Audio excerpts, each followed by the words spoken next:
امام علی مقام رضی اللہ تعالیٰ عنہ کی فکر کو سمجھ جاؤ. جب وہ مصطفیٰ کریم کے کندھوں پہ تھے پھر بھی الحمدللہ, اور جب ان کا سر نیزے کی نوک پہ تھا پھر بھی الحمدللہ. کسی مقام پر کسی جگہ بھی حسین ابن علی شکوہ کرتے نظر نہیں آتے. سیدنا امام علی مقام ہر مقام پہ کہتے ہیں الحمدللہ الحمدللہ الحمدللہ. جب تک وہ مسجد نبوی کے منبر پر جلوہ فراز تھے اور جب تک زمانہ ہاتھ باندھے ان کے سامنے کھڑا تھا پھر بھی الحمدللہ, اور جب ان کے بچوں کے ہاتھوں میں ظالموں نے زنجیریں ڈال دیں تو پھر بھی الحمدللہ. جب تک سورج چاند بھی سیدہ زینب کے گھر کے قریب سے گزرتے تھے تو ذرا تھوڑی نظر ہٹا کے گزرتے تھے مالک, پھر بھی الحمدللہ. اور جب شام کے بازار میں پردیسی بہن اپنے بھائی کا کٹا ہوا سر لے کے سفر کر رہی تھی تو پھر بھی الحمدللہ. مارو مارو نا مینو مار مکاؤ, میں کوئی عذر نہ پیش لے آواں تے جے سونا ہی میرے دکھ وچ راضی, جے سونا ہی میرے دکھ وچ راضی تے پھر سکھ نو چلے ڈاواں. کائنات میں سب سے زیادہ محبوبیت میرے رسول پاک کی ہے. میرے نبی پاک صلی اللہ علیہ وسلم کی زلف کی بات بھی میرا رب کرتا ہے, حضور کی آنکھوں کی بات بھی میرا رب کرتا ہے, حضور سید عالم کے چہرہ والضحیٰ کی بات بھی کرتا ہے, زلف واللیل کی بات بھی اللہ کرتا ہے. میرا رب رسول پاک صلی اللہ علیہ وسلم کے سینہ علم نشرہ کی بات بھی کرتا ہے, پیشانی والفجر کی بات بھی کرتا ہے, حضور کی آنکھیں ما زاغ البصر کی بات بھی کرتا ہے. اتنی محبوبیت کہ رسول پاک چلیں تو اللہ اس کی بات بھی کرے, ہجرت کریں تو اس کی بات بھی کرے, جس شہر میں حضور رہیں اس کی قسم اٹھائے. اور حال پتہ کیا ہے کہ محبوب پیدا نہیں ہوئے تو باپ چلے گئے. ابھی عمر چھوٹی تھی, ماں کی کھل کے زیارت ہونا تھی کہ اماں بھی چلی گئیں. دادا کندھوں پہ کھلایا کرتے تھے تو تاریخ کہتی ہے کہ دادا کا جنازہ اٹھا تو پیچھے پیچھے حضور بھی آنسو بہا رہے تھے.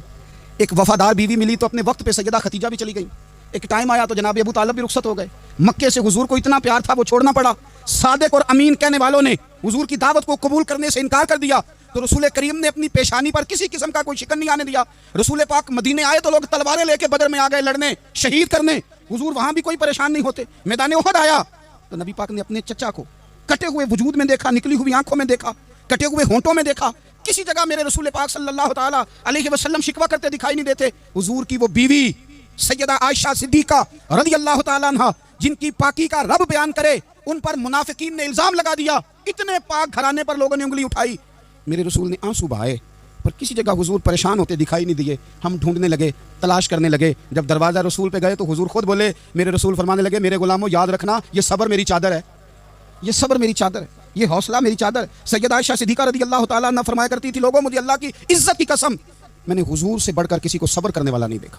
ہاں, میدان کربلا کے 2 سبق, استقامت اور صبر. کتنا درجہ ہے سیدنا بلال حبشی کا. میں تقریر کر دیتا ہوں, آپ سن لیتے ہیں, لیکن کبھی وہ انداز بھی تو دیکھو نا. حضرت بلال, او میرے دوست, جیل کے اندر بندے کے ہاتھ نہیں باندھے جاتے, پیر نہیں باندھے جاتے, پر لوگ جیل میں روتے ہیں, تڑپتے ہیں. سیدنا بلال کہتے ہیں میں کلمہ پڑھتا تھا, رات امیہ مجھے باندھ کے رکھتا تھا اور سویرے جب پتھر اچھی طرح تپ جاتے تھے نا تو لا کے باہر مجھے پتھروں پہ لٹا دیتا تھا اور میرے وجود پر بھاری بھرکم پتھر رکھ دیتا تھا. سننا ذرا, تصور میں لانا, بلا میں کیا کہنے لگا ہوں.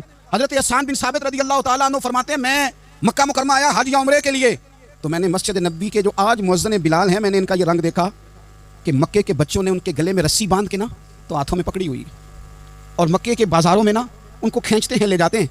میں نے ایک شخص سے پوچھا یہ کیا ماجرا ہے, کیا معمہ ہے, تو بتانے والوں نے بتایا کہ یہ کالے رنگ کا حبشی غلام مار سارا دن کھاتا ہے.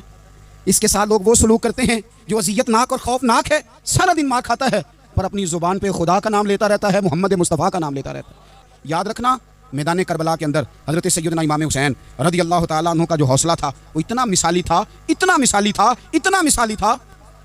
ایک جنازہ گھر میں اٹھ جائے نا اور خدا معاف کرے وہ کسی جوان کا ہو تو بوڑھے کی کمر کئی روز کھڑی نہیں ہوتی. لیکن کربلا کے اس شخص سوار کی کہانی بھی سننا میرے بھائی, جو اپنے کندھے پہ صبح سے لاشیں اٹھا کے لا رہے ہیں.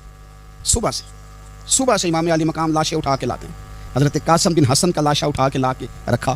حضرت علی اکبر شہید ہو گئے, آواز دی ابا جی سنبھالنا, تو لاش مبارک اٹھا کے رکھی. جناب علی اصغر کی لاش اٹھا کے رکھی. بھائی بڑے پیارے ہوتے ہیں, بڑے ہی پیارے ہوتے ہیں. نہ مانے ہم اپنی اولادوں کے سامنے پر بڑے پیارے ہوتے ہیں, جتنا مرضی شکوہ کریں. بھائی پائیاں دیاں باواں ہوندے تے بھائی پائیاں دے ویری, بڑے پیارے ہوتے ہیں. کیا کریں, بھائی جو ہوئے نہیں ان کی تکلیف صحیح جاتی. حضرت عباس رضی اللہ تعالیٰ عنہ کو جب امام علی مقام اٹھا کے لا رہے تھے تو 1 منٹ کے لیے رکے اور کہنے لگے اللہ اب میری کمر کمزور پڑ گئی ہے. میرا بھائی چلا گیا تو پیچھے سے نا کچھ کمزور پڑ گئی ہے. اتنی ساری میتیں اٹھا کے لا کے, اتنا حوصلہ حسین ابن علی کا.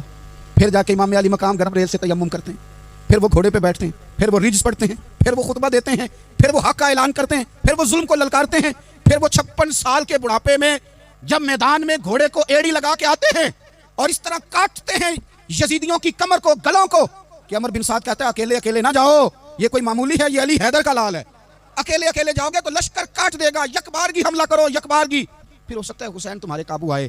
امام علی مقام میدان کربلا میں جب تیر کھا رہے تھے تو تجھے حوصلہ سکھا رہے تھے، مجھے حوصلہ سکھا رہے تھے۔ جب وہ میدان کربلا میں نیزے کھا رہے تھے، زخم لے رہے تھے تو ڈٹنا سکھا رہے تھے، حوصلہ کرنا سکھا رہے تھے۔ بات بات پہ کمزور پڑنے والوں، ملت کے جوانوں، ابھی تو تم نے بہت سارے اجالے لانے ہیں،